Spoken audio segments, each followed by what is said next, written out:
தேர்தல் முடிவுகள் எப்படி இருக்கும் என்பது குறித்த விசாரணையில் அதிமுக பொதுச் செயலாளர் எடப்பாடி பழனிசாமி தீவிரமாக இறங்கியுள்ளாராம். இது குறித்த எக்ஸ்க்ளூசிவ் தகவல் ஒன்று கிடைத்திருக்கிறது. அது மட்டுமல்ல, தாவேகா தலைவர் விஜய் பிரிக்கும் வாக்குகள் யாருடையது என்ற கேள்வி தொடர்ந்து எழுந்து வரும் நிலையில் இது அதிமுகவிலும் எதிரொலித்திருப்பதாகவே தெரிகிறது. இந்த ஆலோசனையில் விஜயின் தாக்கம் குறித்து மிக முக்கியமான ஒரு கணக்கை கட்சியின் மூத்த தலைவர்கள் முன்வைத்துள்ளனர். அது என்ன? தேர்தல் முடிவுகள் எப்படி இருக்கும் என்ற விசாரணையில் பழனிசாமி தீவிரமாக இறங்கியிருக்கக்கூடிய நிலையில் கட்சியின் சீனியர்களான KP முனுசாமி, CV சண்முகம், தம்பிதுரை, திண்டுக்கல் சீனிவாசன், ஜெயக்குமார், உதயகுமார், ராஜேந்திர பாலாஜி என ஒரு ரவுண்ட் அடைத்து நிலவரத்தை கேட்டறிந்திருக்கிறார் எடப்பாடி பழனிசாமி. அவர்கள் அனைவரிடமிருந்தும் எடப்பாடிக்கு கிடைத்த பதில் ஒன்றுதான்: நாம் தான் ஆட்சியை பிடிக்கிறோம், மிக குறைந்த மார்ஜினாவது நாம் தான் ஆட்சியை பிடிக்கிறோம் என அவர்கள் உறுதியாக சொல்லி இருக்காங்களாம். குறிப்பாக KP முனுசாமி, CV சண்முகம் போன்றவர்கள் எடப்பாடியிடம் இந்த தேர்தலில் நாம் எதிர்பார்த்ததை தாண்டி விஜயின் தாக்கம் அதிகமாகவே இருந்துள்ளது. 8% வாக்குகளை மட்டுமே விஜய் வாங்கினால் அது அதிமுகவை பாதிக்கும். காரணம், இது ஆளும் கட்சிக்கு எதிரான ஓட்டுக்கள் மற்றும் நடுநிலையாளர்களின் வாக்குகள். இது நமக்கு கிடைக்க வேண்டியது. இந்த வாக்குகள் விஜய்க்கு போயிருக்கிறது. அதனால் நமக்கு கிடைக்க வேண்டியவை விஜய்க்கு போயிருப்பது நமக்கு பாதகம், திமுகவுக்கு சாதகம். அதே சமயம் 20 அல்லது 25% வாக்குகளை விஜய் வாங்கினால் அது நமக்கு சாதகம், திமுகவுக்கு பாதகம். காரணம், அந்த 25%த்தில் ஏற்கனவே நமக்கு வரவேண்டிய 8% கழித்து விட்டால் மீதம் இருக்கக்கூடிய 17% வாக்குகளை எங்கிருந்து விஜய் எடுக்க முடியும்? திமுக மற்றும் அதன் கூட்டணி கட்சிகள் மற்றும் சீமான் கட்சியிடமிருந்து தான் எடுக்க முடியும். அந்த வகையில் சீமானிடமிருந்து 2% வாக்குகள் தான் விஜய்க்கு கிடைக்க வாய்ப்புண்டு. மீதம் இருக்கக்கூடிய 15% வாக்குகளும் திமுக மற்றும் அதன் கூட்டணி கட்சிகளிடமிருந்து தான் கிடைக்கும். அதனால் திமுகவுக்கு இது பாதகம். திமுகவின் ஓட் பேங்க் 15% வாக்குகள் பிரிந்தால் அது பெரிய அளவில் திமுகவுக்கு ஷாக் கொடுக்கும். அந்த ஷாக் தான் நம்மளை வெற்றி பெற வைக்கிறது என்று விரிவாக விளக்கியும் இருக்கிறார்கள். இதனால் எடப்பாடியிடம் ஒருவித நம்பிக்கை ஒளி பளிச்சிடுகிறது. மேலும் ஸ்டாலின் 2 தொகுதிகளில் போட்டியிடும் விஜயின் வெற்றி எப்படி இருக்கிறது என்று விசாரித்த போது பெரம்பூரில் விஜய் ஜெயிப்பார் என்று சொல்லப்பட்டிருக்கிறதாம். விஜயின் வருகை அதிமுகவின் வாக்குகளை பிரிக்குமா அல்லது திமுகவின் வெற்றியை தடுக்குமா என்கிற விவாதங்களுக்கு மத்தியில் சீனியர்களினுடைய இந்த கணக்கு எடப்பாடியை தேர்தல் முடிவுகளை நோக்கி நம்பிக்கையுடன் காத்திருக்க வைத்திருக்கிறதும் ஒரு விஷயமாகவே பார்க்கப்பட்டும் வருகிறது.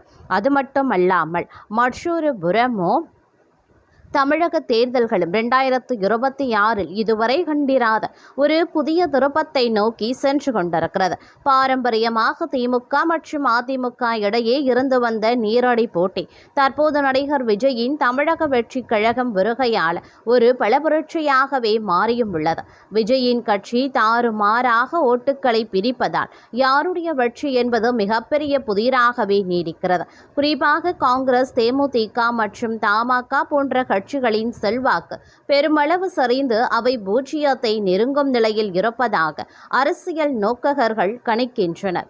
பாஜகவை பொறுத்தவரை பலமான பிரச்சாரம் மேற்கொண்டாலும் அதிகபட்சமாக 3 இடங்களுக்கு மேல் வெற்றி பெறுவது சவாலான காரியமாகவே பார்க்கப்படுகிறது.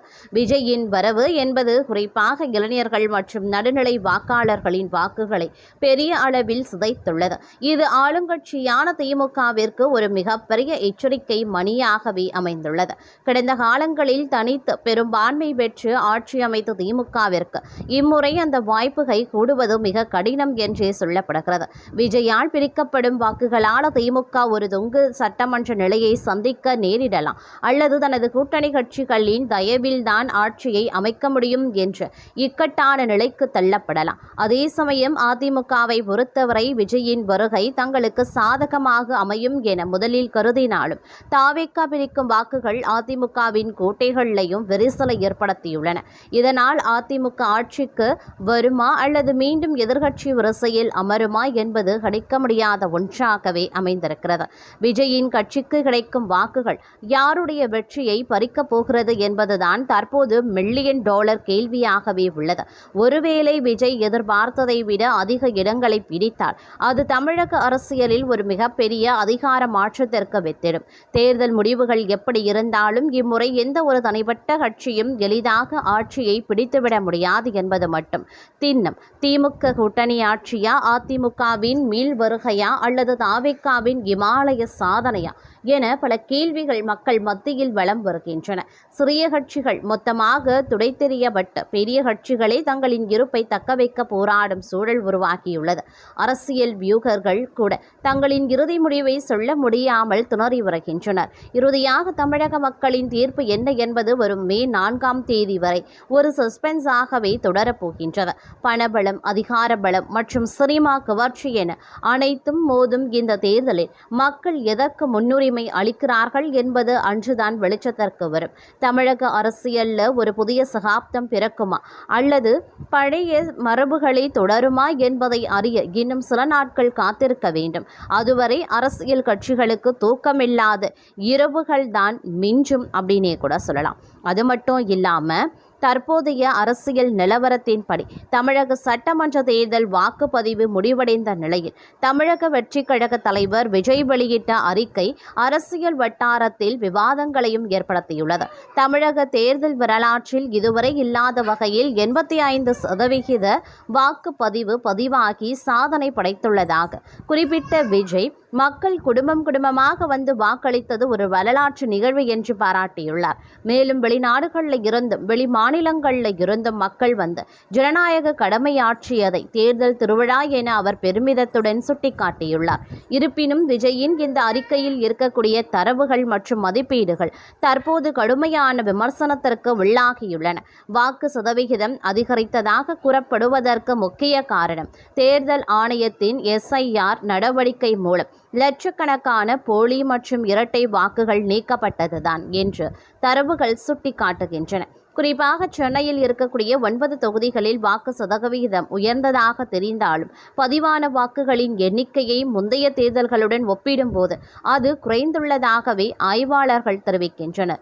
ஒட்டுமொத்தமாக தமிழகம் முழுவதும் வாக்குப்பதிவு அதிகரித்திருப்பது மக்கள் தொகை பெருக்கத்திற்கு ஏற்ப ஒவ்வொரு தேர்தலிலும் நடக்கும் ஒரு இயல்பான வளர்ச்சிதான் என்றும் விஜய் கூறுவது போல இது வரலாறு காணாத மாற்றம் இல்லை என்றும் விமர்சகர்கள் வாதிடுகின்றனர்.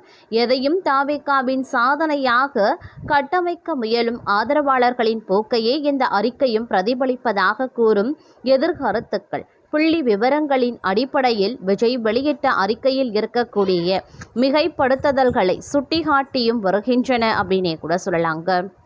வியூவர்ஸ், இந்த பதிவை பற்றி நீங்கள் என்ன நினைக்கிறீங்க அப்படிங்கிற உங்களுடைய தனிப்பட்ட கருத்துக்களை மறக்காமல் கமெண்ட் பாக்ஸில் தெரியப்படுத்துங்க. இது போன்ற ரொம்பவும் முக்கியமான பரபரப்பான அரசியல் அப்டேட்ஸை உடனுக்குடன் தெரிந்த பலன் பெற நம்ம சேனலை மறக்காமல் சப்ஸ்கிரைப் பண்ணிக்கோங்க. அப்படியே பக்கத்தில் இருக்கக்கூடிய நோட்டிஃபிகேஷனுக்கான பில் பட்டனையும் ப்ரெஸ் பண்ணிக்கோங்க.